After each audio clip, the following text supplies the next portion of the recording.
राष्ट्रीय प्रवक्ता सांसद डॉक्टर सुधांशु त्रिवेदी जी आपको संबोधित करेंगे। मेरा विनम्र निवेदन है माननीय सुधांशु जी से कि आपको संबोधित करें। मित्रों, दिल्ली में आज भारत की राजनीति का एक बहुत विचित्र और विस्मयकारी दृश्य दिखने जा रहा है, क्योंकि वो लोग जो भ्रष्टाचार के विरुद्ध जिन पार्टियों को चोर और बेईमान की संज्ञा देकर सत्ता में आए थे, आज उन्हीं के हम सफर और हमराज होते चले जा रहे हैं। आज यह इसलिए महत्वपूर्ण है क्योंकि भारत की राजनीति में पहली बार उस राज्य में रैली हो रही है जहां का मुख्यमंत्री हिरासत से सरकार चला रहा है, और साथ देने वाले कौन कौन लोग हैं? वो पार्टियां हैं जिन पार्टियों के नेताओं का रिकॉर्ड कितना अद्भुत है। श्री लालू प्रसाद यादव जी 1997 में जेल जा चुके हैं। झारखंड मुक्ति मोर्चा के प्रमुख श्री शिबू सोरेन जी 2006 में जेल जा चुके हैं। डीएमके के नेता ए राजा और कनिमोझी 2011 में जेल जा चुके हैं। और करुणानिधि जी तो इतनी पुरानी बात हो गई है कि शायद आज की पीढ़ी को याद ही नहीं होगा, 24-25 साल पुरानी बात हो गई है। कांग्रेस के कई नेता, सुरेश कालमाणी जी जैसे नेता 2010 में जेल जा चुके हैं। समाजवादी पार्टी के नेता रहे स्वर्गीय मुलायम सिंह जी 2007 में आय से अधिक संपत्ति का मुकदमा उनके ऊपर दर्ज हो चुका था। और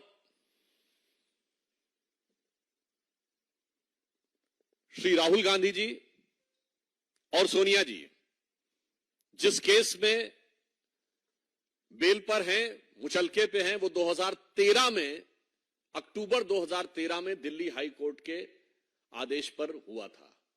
बोफोर्स का केस 1987 में हुआ और एफआईआर 1990 में हुई।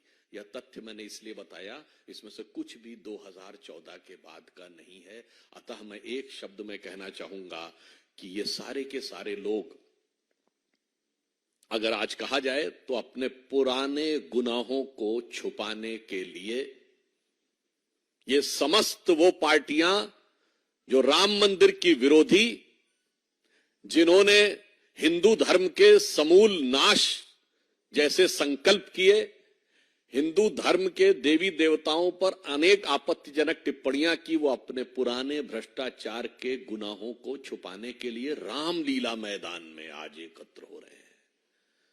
तो मुझे लगता है कि इसे यदि एक शब्द में कहा जाए तो हिंदी में एक कहावत होती है, चोरी ऊपर से सीना जोरी। जो विगत 3 पीढ़ियों से भ्रष्टाचार के आरोप में कोर्ट कचहरी और जांच एजेंसियों के चक्कर काटते रहे, जेल से अंदर और बाहर आते रहे, वो आज आकर जिस निर्लज्जता का प्रदर्शन कर रहे हैं, वो सिर्फ भारत की राजनीति में आलोचना योग्य नहीं है।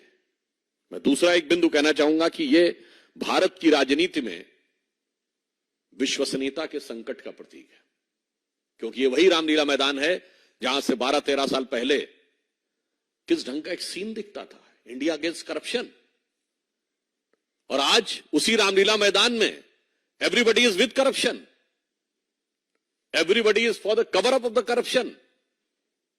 और इसलिए तब इनके गुरु अन्ना हजारे होते थे, आज लालू प्रसाद यादव जी हैं।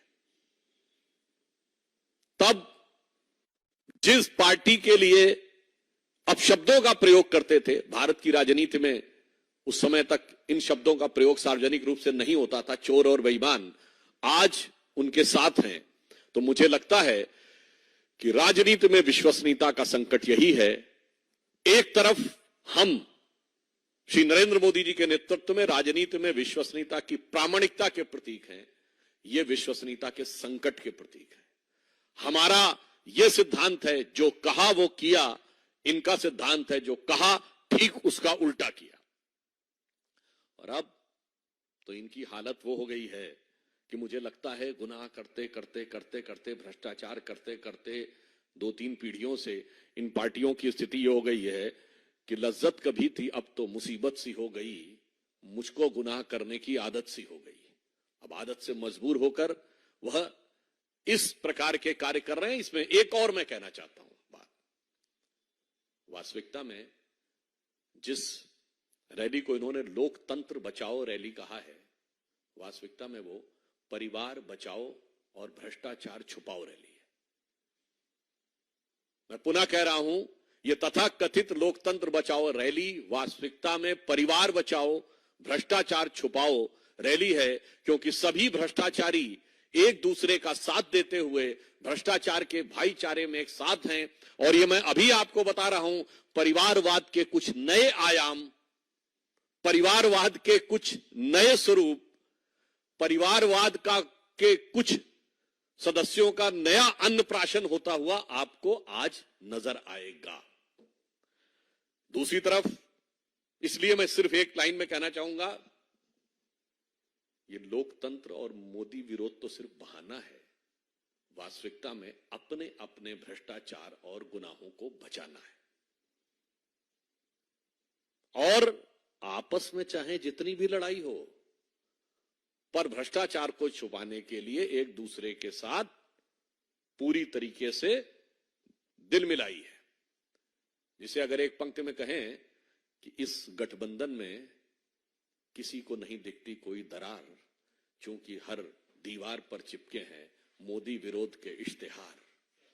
और इस सिरे से उस सिरे तक, ये पंक्ति को मैं थोड़ा परिवर्तित करके कह रहा हूं, इस सिरे से उस सिरे तक सब शरीके जुर्म हैं। कोई तो जमानत पर रिहा है और कोई है फरार। दूसरी तरफ, इसी राष्ट्रीय राजधानी से थोड़ी दूरी के ऊपर मेरठ में प्रधानमंत्री श्री नरेंद्र मोदी जी की आज रैली होने जा रही है। उस धरती से जो 1857 के प्रथम स्वातंत्र समर का उद्घोष करने वाली उस धरती के साथ पे खड़े होकर आज एक भारत श्रेष्ठ भारत के विचार का उद्घोष करने वाली, उस विचारधारा और परंपरा का निर्वाह करने वाली भारतीय जनता पार्टी, जिसने प्रथम स्वतंत्रता संग्राम कहा, उसका नेतृत्व करते हुए मोदी जी आज रैली करेंगे। और यहां पर उसी भारत के प्रथम स्वतंत्रता संग्राम को गदर, सिपाही विद्रोह, म्यूटनी कहने वाली, विदेशी विचारधारा के प्रभाव में रहने वाली, हिंदू धर्म, भारतीय संस्कृति का अपमान करने वाली, भ्रष्टाचार में आकंठ डूबने वाली और विश्वसनीयता का राजनीति में संकट खड़ी करने वाली पार्टियों का एक स्वरूप नजर आएगा। एक तरफ वो दल हैं जिनके लिए सिर्फ और सिर्फ अपना परिवार है, और एक तरफ मोदी जी के नेतृत्व में हम हैं जिसके लिए 140 करोड़ देशवासियों का परिवार है। और वैसे हमारे धर्मशास्त्रों में कहा गया है, व्यसन की मित्रता बहुत अच्छी होती है, बहुत प्रबल होती है, दुर्गुण की मित्रता।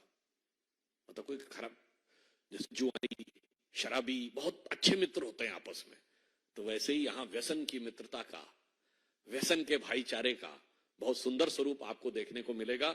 और इसलिए मैं अंत में सिर्फ यह कहना चाहूंगा कि आज देश की जनता के सामने एक फूड फॉर थॉट भी है कि एक तरफ नई राजनीति और प्रयोग धर्मी राजनीति का वक्त अब नहीं है। भारत जिस मुकाम की तरफ आगे बढ़ा है, उसमें जांचे परखे खरे, तपे तपाए और आजमाए हुए नेतृत्व का में आगे बढ़ने का वक्त है। और जिस प्रकार का छल इसी रामलीला मैदान पे इस देश की जनता के साथ हुआ था कि नई राजनीति, भ्रष्टाचार के विरुद्ध संघर्ष, जिसमें कभी अन्ना हजारे थे, किरण बेदी थी, कुमार विश्वास थे और अन्य लोग थे, जन लोकपाल था जहां शपथ ली गई थी। भ्रष्टाचार तो छोड़िए, सबका स्टिंग कर लेना। आज तो जाके उनके स्टिंग में जाके बैठ गए। जो कहते थे सब मिले हुए हैं जी, सबके साथ मिलके जाके बैठ गए। तो मुझे लगता है कि एक तरफ वो था और आज जिस प्रकार के महारथियों के साथ आकर खड़े हैं, तो मुझे लगता है कि शायद उनके लिए वो पुराने गीत की एक पंक्ति कही जा सकती है कि रहते थे कभी जिनके दिल में ये जान से भी प्यारों की तरह, बैठे हैं उन्हीं के कूचे में पर आज गुनहगारों की तरह। तो इन गुनहगारों को देश की जनता समुचित, उपयुक्त और प्रभावी प्रत्युत्तर देगी। धन्यवाद।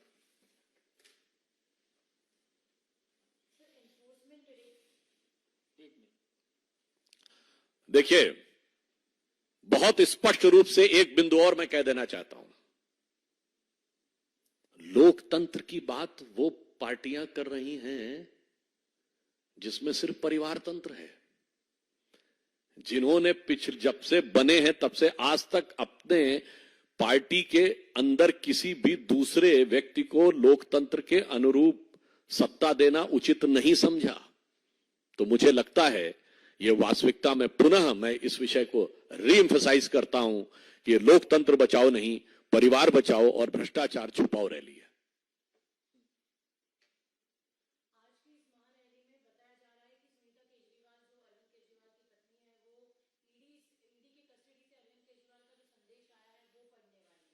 देखिए, मैं सिर्फ ये कहना चाहता हूं कि श्री केजरीवाल जी ने हिरासत में रहते हुए भी सत्ता न छोड़ने का निर्णय लिया, तो इस मामले में वो श्री लालू प्रसाद यादव जी से एक कदम आगे चले गए, जो आज से 27 साल पहले जेल में गए थे। यानी उन्होंने कम से कम इतना तो किया था कि हिरासत में जाने से पहले पार्टी छोड़ दी थी। अब मुझे लगता है उनके साथ बैठ के जब रैली करेंगे तो एक हिंदी में प्रख्यात रहीम का दोहा है, कदली सीप भुजंग मुख स्वाति एक गुण तीन, जैसी संगति बैठिए वैसे ही गुण दीन। तो हो सकता है संगति का कुछ और प्रभाव भी आने वाले समय में दिखने वाला हो और उसके लक्षण दिखाई पड़ सकते हैं। इसी से जुड़ा हुआ दूसरा सवाल भी है, एनसीपी भी आज इस पूरे महारैली में शामिल होने वाली है। इन्हीं के एक नेता जितेंद्र आव्हाड सवाल उठा रहे हैं कि आम आदमी पार्टी के तमाम नेता मौजूद नजर आ रहे हैं, बात करते हुए नजर आ रहे हैं, लेकिन राघव चड्ढा इस पूरे अपने प्रोटेस्ट में नजर आ रहे हैं, ना दिल्ली में नजर आ रहे हैं। इस पर उन्होंने खुद ने ही सवाल उठाया है। ये स्वयं दर्शाता है कि अंतर विरोधों और स्वार्थों से भरे हुए गठबंधन को आप कितना भी ऊपर से एक कवर अप या छलावरण दे दें, उसके अंदर वास्तविकता नहीं आ सकती। जैसे उसे कहता है ना, कागज के फूल से खुशबू नहीं आ सकती और पुतले में जान नहीं आ सकती, उसी ढंग से इस गठबंधन में वास्तविकता में कहा जाए कि इस गठबंधन का तो कोई सिला ही नहीं, कौन किससे मिला है कुछ पता ही नहीं। लाख चेहरे बदल के आ जाते हैं ये, पर आईना कमबख्त झूठ बोलता ही नहीं और रैली में भी असलियत दिखाई देता है। आनंद पांडे।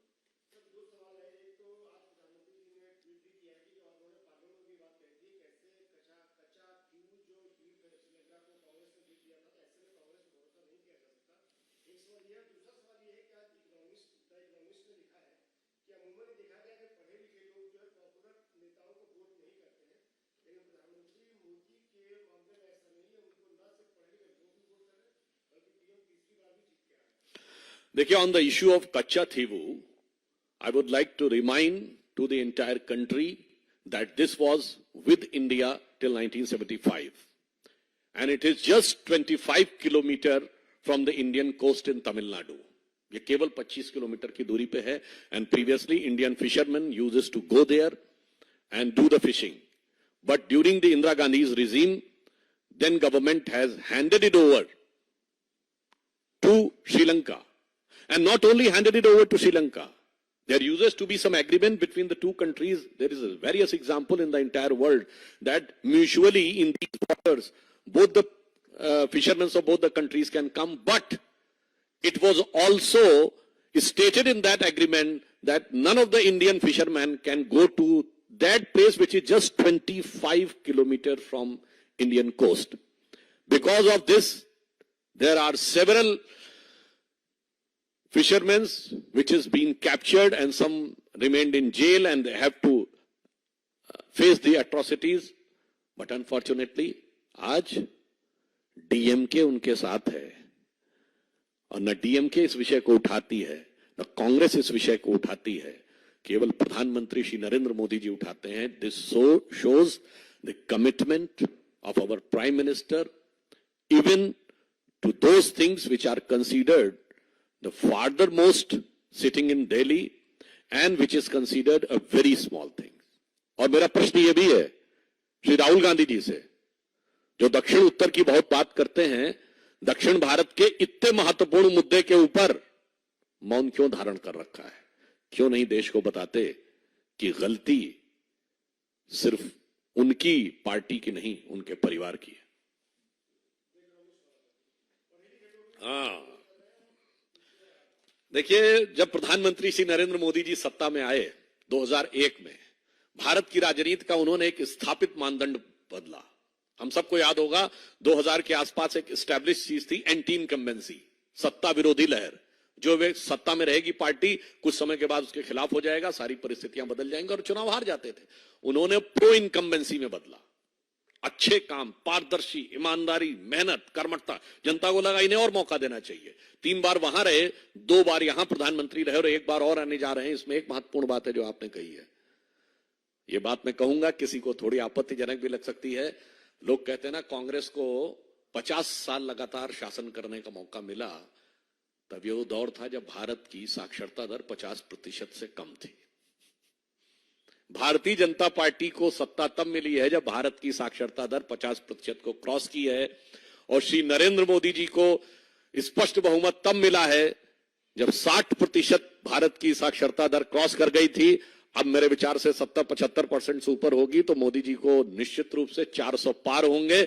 और जिसको आप पढ़ा लिखा वर्ग कहते हैं, पढ़े लिखे वर्ग के मन में, जहां मैंने बात शुरू की थी, मैं उसी लिए कहना चाहता हूं, पूरे राजनीतिक वर्ग के लिए एक विश्वसनीयता का संकट था, क्राइसिस ऑफ क्रेडिबिलिटी थी. उन्हें लगता था ये लोग कहते कुछ हैं और करते कुछ हैं, क्योंकि पढ़ा लिखा वर्ग हर चीज को देखता था कि देश के आर्थिक हितों के साथ क्या हो रहा है, देश के सामरिक हितों के साथ क्या हो रहा है, देश के सुरक्षा हितों के साथ क्या हो रहा है. पर मोदी जी के आने के बाद उन्हें विश्वास पैदा हुआ है और सारी बातें तर्कसंगत यथार्थ रूप में दिखाई पड़ रही हैं कि देश की इकोनॉमिक सिचुएशन, सोशल सिचुएशन,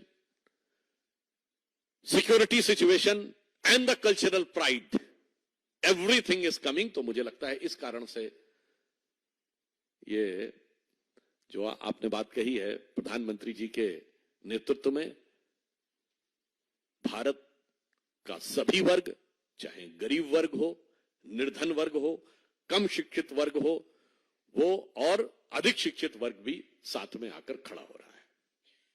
इसे हम कह सकते हैं सबका साथ सबका विकास. वरना आज तक पार्टियां इस विचार पे चलती थी कि गरीब और अशिक्षित वर्ग की गरीबी का फायदा उठाओ और उनको चंद मुद्दों के ऊपर भरमाकर येन केन प्रकारेण उनका वोट सांप्रदायिकता, जातिवाद, क्षेत्रवाद, भाषावाद के मुद्दों पर बांटकर प्राप्त करने में सफलता हासिल करो.